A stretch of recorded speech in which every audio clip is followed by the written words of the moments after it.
Okay, so it's 6 a.m., hence my present location.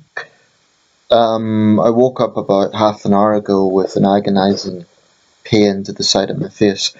Thankfully, it's subsided now, but unfortunately, it seems that I've got a tooth abscess. And that's bad news because it's the weekend, so the dentist is closed. And I had this problem in 2011, and it was one of the most painful experiences I ever had, so not something I want to go through again. If you've ever had a tooth abscess, you'll know what I'm talking about. Like I say, at this exact moment, it's okay, but comes and goes. Just a quick tip I would give to anyone suffering this, just as temporary respite. I find that Listerine, the mouthwash brand, can be effective for pain relief just temporarily. Certainly not a cure, but it does ease the pain a little bit if you've had this sort of pain. Very distracting. Anyway, there's something I want to talk about, which is what I see as. I mean, to be honest, I want to talk just to distract myself anyway because I'm awake now. Um, but I want to talk about how I see the difference between multiculturalism and diversity. Douglas Murray, who's a right wing writer, had a report criticising multiculturalism. I can see some of the things he's touching on, but I think there's. He also went on to criticise the concept of diversity. I don't quite agree with that because I think there are differences. I'll come on to that in a second, but on a quasi-related point, I've just taken a quiz by the website Quizoni. 27 questions to determine how liberal or how conservative you are. And I thought this would be interesting for me because I see myself as a centrist. Well, this is my result. I am somewhat liberal. You believe in equal rights for everyone. You tend to lean toward the left in areas of policy and government, but you do believe that people should play a strong role and fend for themselves, and you're open to arguments from your right wing friends. Um, well, the questions were obviously US based because some of them were about the US government, so that put me in a slightly awkward spot because I'm not an American citizen.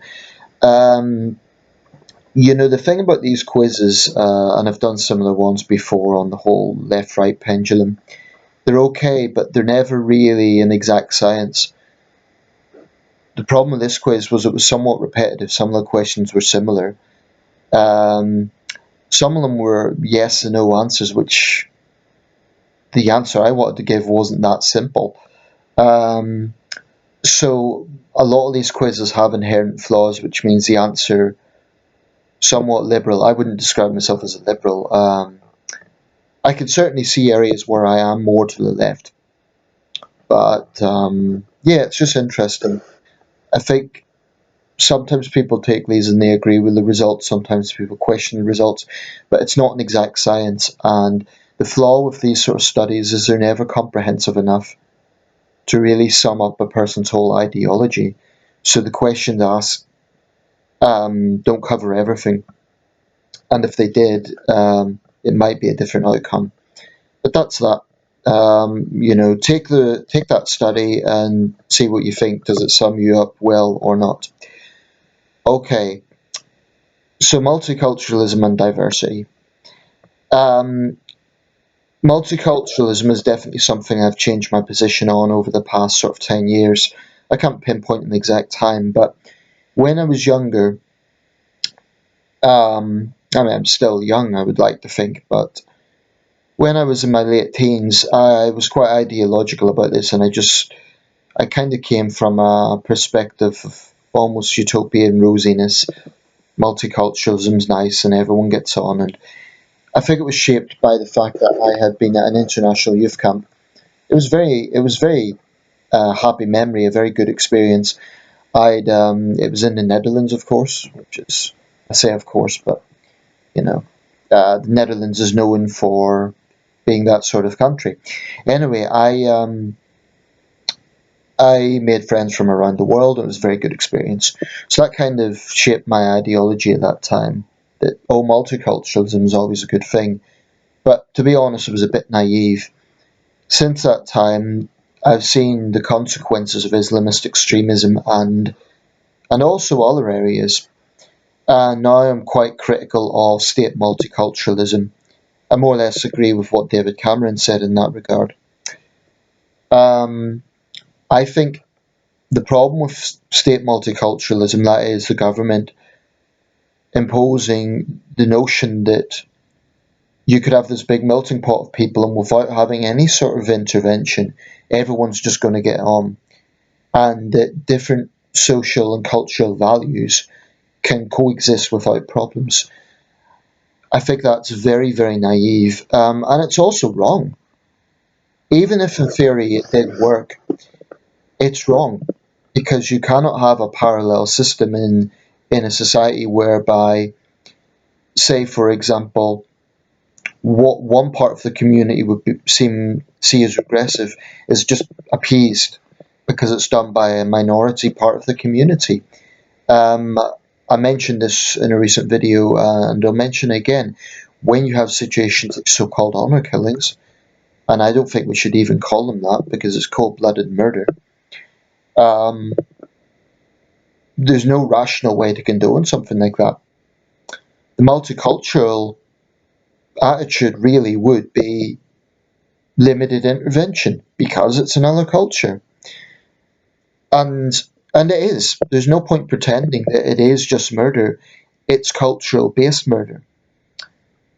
So that's that's obviously a shocking example, but there's less extreme examples. But I think that's where multiculturalism is problematic when you assume that you can have different cultures under one legal system when clearly there's going to be tensions.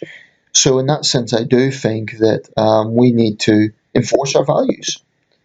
Values including, yes, freedom of expression, but also basic human rights values, gender equality, and issues like that. That needs to be imposed. The second someone becomes a British citizen, or even, I would argue, comes here for work or study. Um, that's where multiculturalism is deeply flawed. And, you know, we see what's been happening in Germany. Angela Merkel experimented with this, and there's been already several attacks, terrorist attacks, but there's also been the high profile assaults on German women. Now, the regressive left will turn around and say, oh, but German men are rapists too. They might be, but the point is it isn't institutionalized in culture in the same way. So yes, you get white German male rapists, but the difference is society shuns them and sees them for what they are, and they are arrested and punished. The simple, uncomfortable reality is, in some parts of, for example, North Africa, that is seen as the norm, and there's simply no escaping this fact. Um, to take Egypt as an example, one report suggests, well, more than one report, in fact, this has been cited in several reports, as much as 98 to 99% of Egyptian women have reported being victims of sexual assault. That is a staggeringly high rate. So that means either all Egyptian men are rapists, which wouldn't quite be realistic. I'm not inclined to believe that.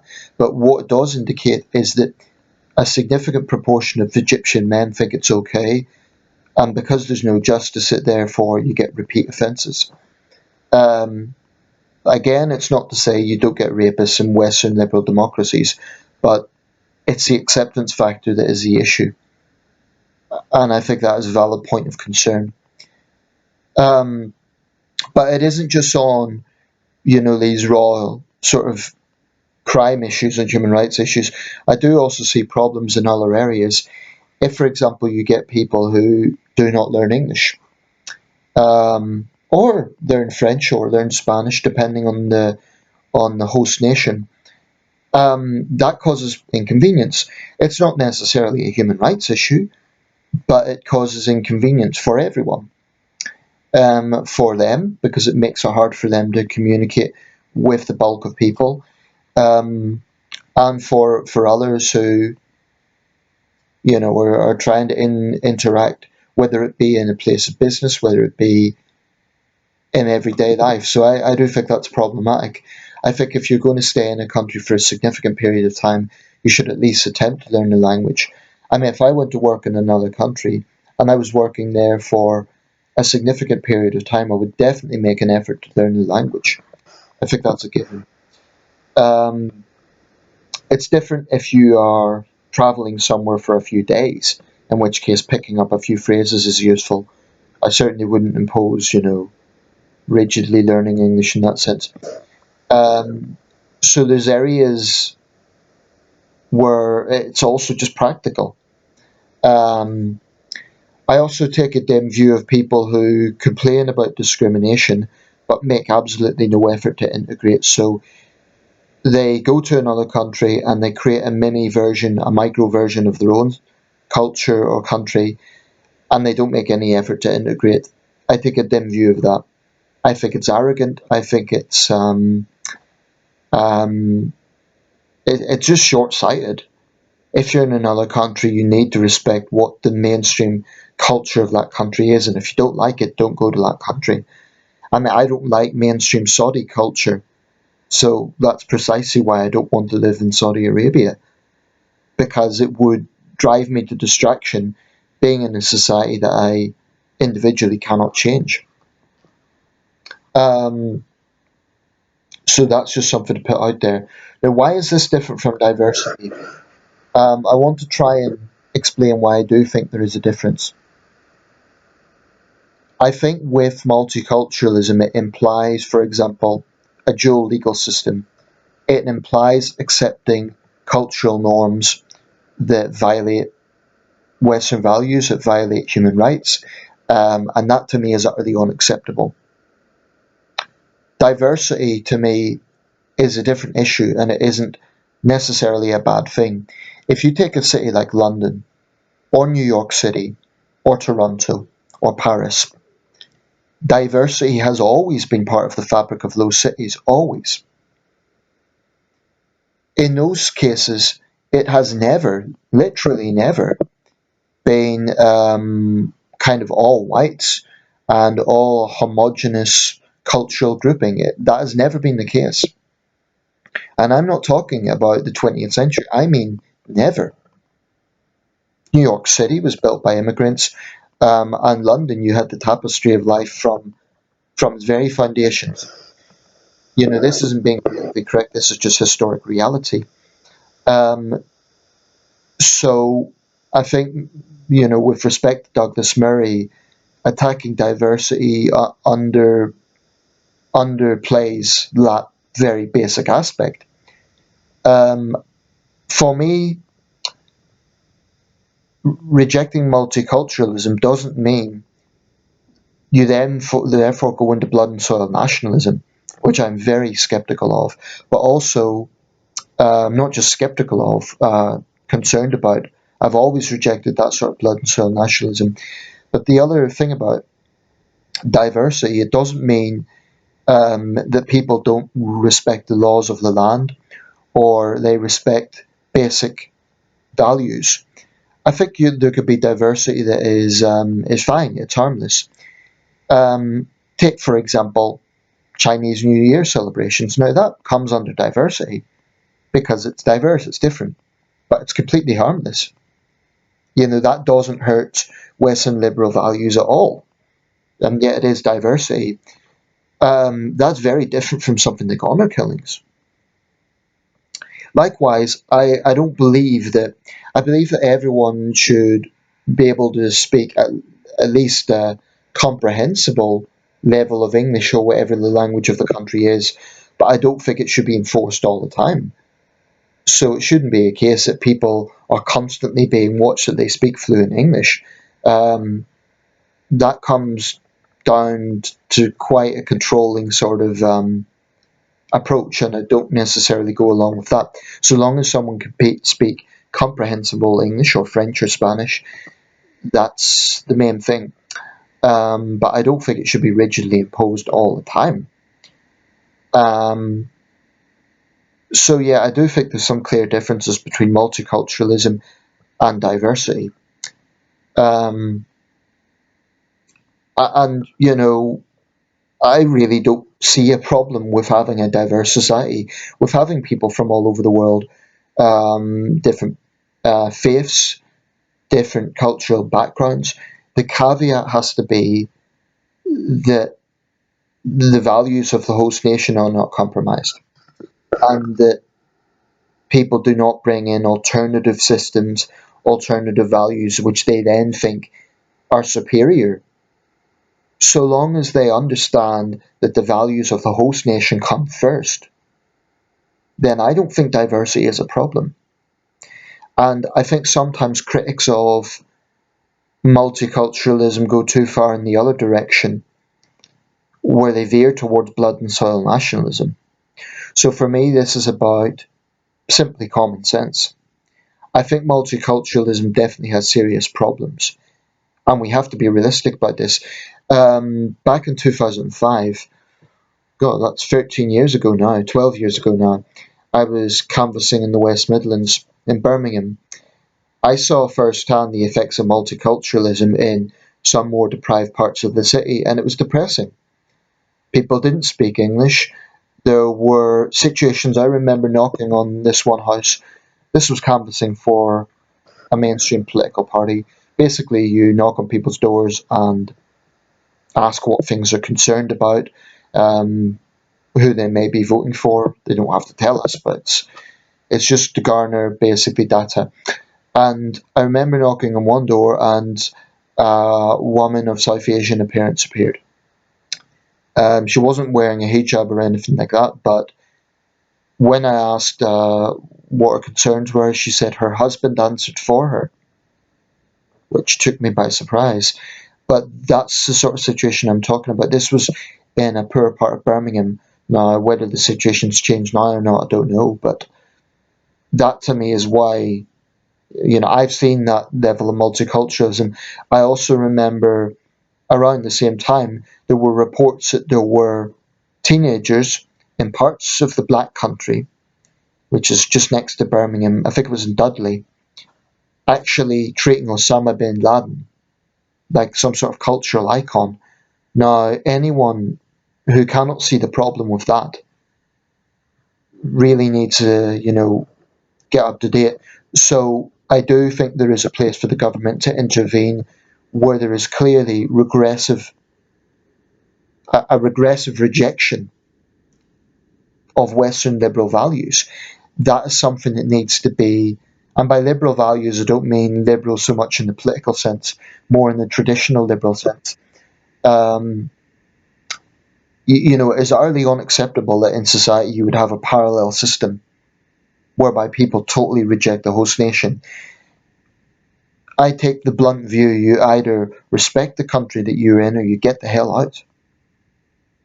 So, in that sense, we do have to be assertive and blunt. But a total rejection of diversity, I wouldn't go down that line.